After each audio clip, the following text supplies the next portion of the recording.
You're listening to 100.5 FM. Good morning. I'm Ray Richardson. Thanks for joining us. We're broadcasting from the Rowe Auto Group Westbrook Auburn studio. Find out more by going to Rowe's website, roweautogroup.com. And, of course, the DirigoPartners.net text line is 207-409-6172. David Jones is in the house. Good morning. Good morning. How are we doing today? We are good. Thanks for being here this morning. Coming up at 7:38, David will give you the F.O. Bailey real estate update. There's a lot going on in real estate, folks. You want to pay attention to this. Boy, is there ever. There's it's no doubt. Absolutely crazy. It's crazy. Right now, we're going to talk with David Packham and Justin Reed. They are with the documentary Voices of Hope. David and Justin, good morning, and thanks for being with us. Good morning, Ray.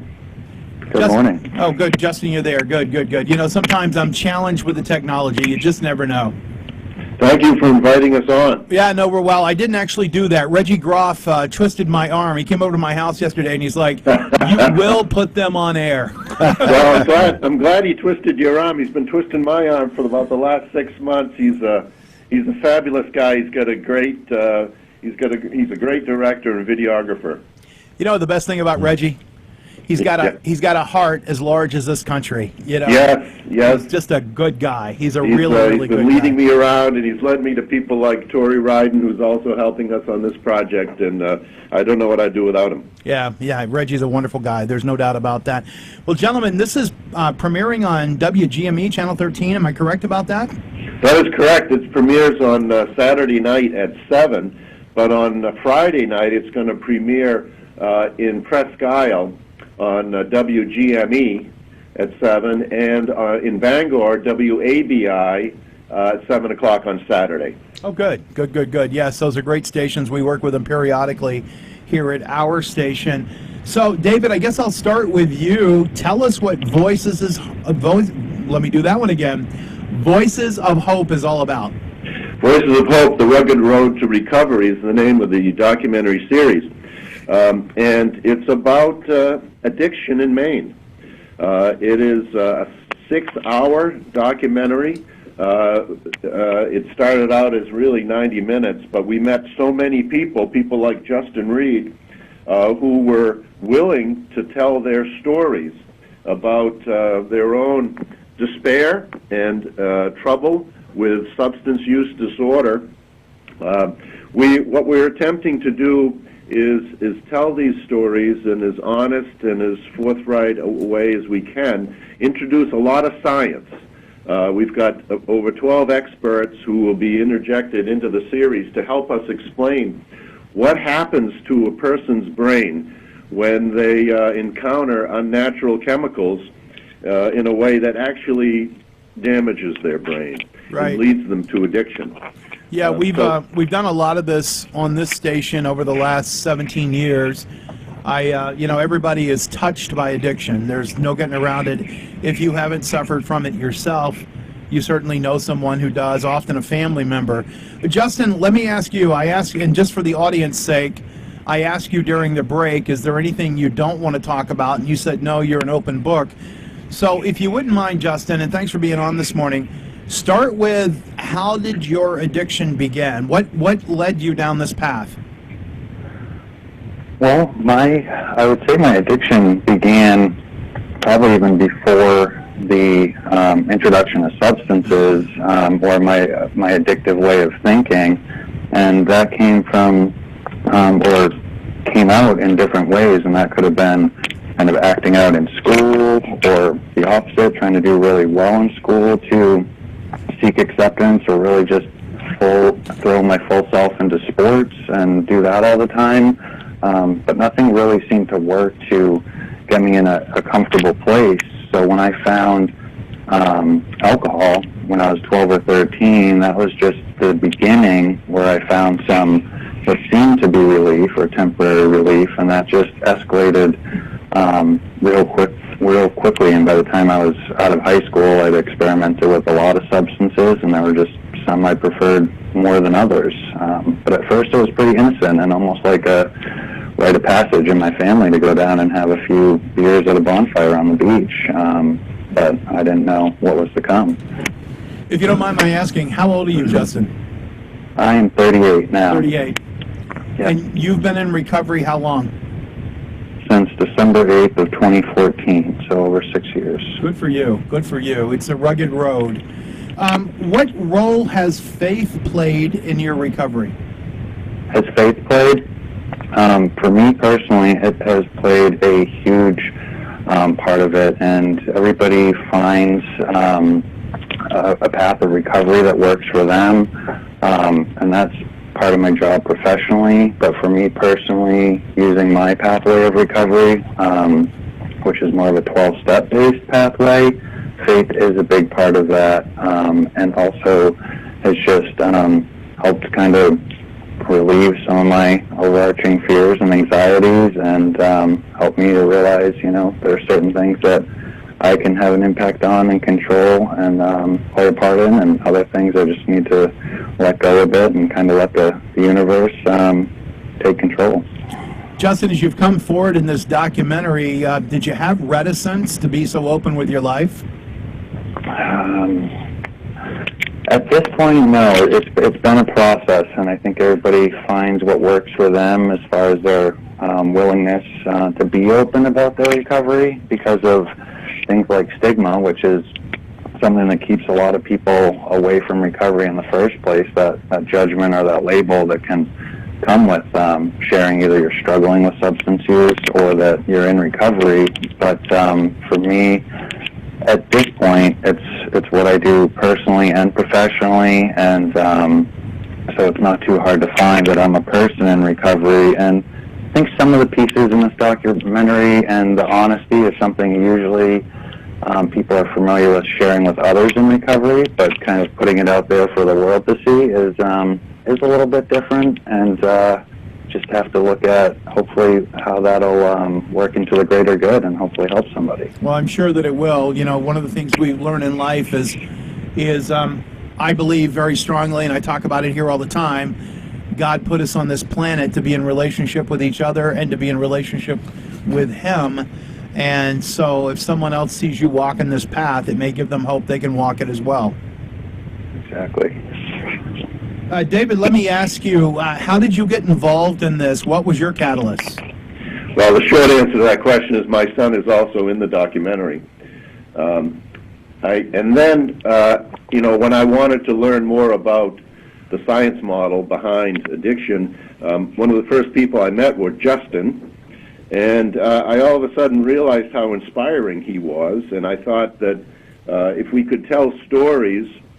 Obviously, some of his documentaries are a little bit dark, but it's very, very hopeful and inspiring when you meet these people, Justin, Kelby, Molly, and so many more. All of a sudden, you realize that they can teach us a great deal. You're gonna see a level of self-awareness and honesty among these people that is very surprising and quite inspiring. So it's our hope that more people will enter recovery, and perhaps fewer people will experiment too deeply with drugs and alcohol. David, is your son doing okay now?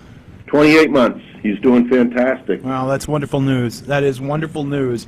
So this starts this Saturday night on WGME here in Greater Portland. Correct me if I'm wrong, at 7 p.m.? Yes. And it's going to run for 12 weeks, 12 half-hour segments? Yes. Well, we're going to run for 6 weeks, and then we're going to rerun for 6 weeks while we finish the last 6 weeks. We're under the gun. Reggie has never worked so hard. Reggie's a hard. I watched him. Our buddy Don Campbell was playing down at the Clamshell last year during COVID, but it was outdoors and all the protocols. And I looked at my wife. I said, "Is that Reggie?" Because he was running around like a crazy man. That guy works when he's on project. He sure does. Ray, could I mention a couple of organizations that have helped us? You can do anything you want. We started an organization called Students Empowered to End Dependency, SEED. 5 school systems are working on this project with me: Scarborough, Gorham, Wyndham, Yarmouth, and Bath, Morse High School. The Scarborough Police Department has helped support us financially, as has Pineland Farms Natural Meats, Jobs for Maine's Graduates, and Bath Iron Works. So it's really been a community effort, and you're going to meet a lot of those people. and I think you'll find the documentary very interesting. You know, I'm not surprised Scarborough, like my hometown of Westbrook, Scarborough has a wonderful police department, very involved in the community. I get notes from a lot of the officers that serve there. They are the best of the best, just like my hometown of Westbrook, the best of the best. So I'm not a bit surprised they're involved with this. How many, I'm assuming they're all adults. Is that correct? Or do we have people under the age of 18? You know, we do. And we've taken some extra care in how we deal with those stories. But I think you were going to ask me how many people are involved. Yes. I'm going to say we've got 14 or 15 people that have had direct experiences with drugs and alcohol. And then we've got over a dozen experts, some that have worldwide reputations. And then we have a lot of people from our community here in Maine that are on the front lines helping people in recovery. There's some amazing people doing some work. But, you know, let me just throw out a statistic for you. We've got about somewhere around 250 million adults in the United States. There are about 24 million people who are in recovery. That's almost 10% of our population. And then we've got almost a like number of people who suffer from substance use disorder today. That's over 18% of our adult population. That's almost 1 in 5 that are experiencing this kind of issue. So it's a very, very big deal. We lost over 500 people last year to overdose. The state of Maine estimates that at least another 2,000 people overdosed last year. It is a crisis, and we're hoping to kind of elevate the message, raise the consciousness, so that we can really make some changes in the way we look at these issues. Well, I heard you say you still have some segments to film. There is a wonderful young man, Kyle Shangraw. He's been in this studio in the past sharing his story, and he had a pretty rugged road in and out of rehab, But his mom never gave up on him, and finally it took. And he has become a wonderful, productive young man in this area. So maybe I could hook you guys up with him and let him also share his story. Justin, let me ask you this. I've heard you say a couple of times, correct me if I'm wrong, that not only are you in recovery, but you do this professionally. Can you expound on that a little bit? Yeah, so currently I'm working as the statewide recovery coach coordinator for the Portland Recovery Community Center. So that is all about really helping individuals and people that have suffered from addiction, and I like to use the term substance use disorder for people that are struggling with substances, but we also look at a lot of forms of recovery as far as could be gambling, relationships, codependency, eating. So, you know, we all have our vices, I guess you could say, and I think we usually think of substances, but people are looking to improve their lives in a lot of ways. And so what I do is help train community members to provide resources to people looking for recovery. And I also co-own a recovery residence out in Hollis called Providence Retreat. So that's just really grown with my recovery and kind of helping to reveal the path of, I think, you know, what my purpose is in this world. Well, that's wonderful. You know, it's never a better mentor than someone who has walked the path. We talk about this story here many, many times. A guy's down in a hole. A person walks by, hollers up for help, and the person says, well, I'll see if I can find some help for you. And a priest walks by, and he hollers up for help, and the priest says, well, I'll pray for you. Third guy walks by, and he jumps down in the hole, and the guy says, what are you doing? We're stuck down here now. We're both down here. And he said, no, I've been in this hole before. I know the way out. And there's no better mentor for someone who's been in the hole before, but they know the way out. And I think it's wonderful that you're using your life to help others find the peace and recovery that you're finding. Great. Well, thank you. And I think that's one of the most common ways people are successful, like you mentioned, in finding recovery is through the experience and stories of others.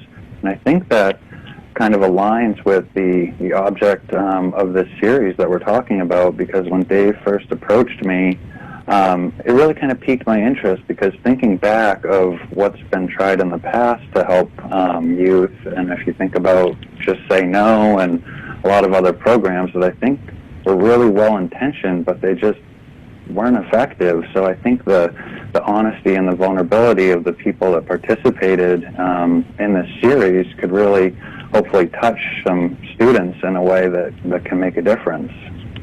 Well, gentlemen, we are unfortunately out of time, but I appreciate very much you both being on. David Peckham, Justin Reed, Voices of Hope. It's starting this Saturday night at 7 p.m. on Channel 13 WGME. Guys, I really very much appreciate it. David, if you could hang on the line, I'd appreciate that as well. Thanks for being with us this morning. Thank you, Ray. Absolutely. Have a great day. It's 7:24. We'll take a quick break. We'll come right back.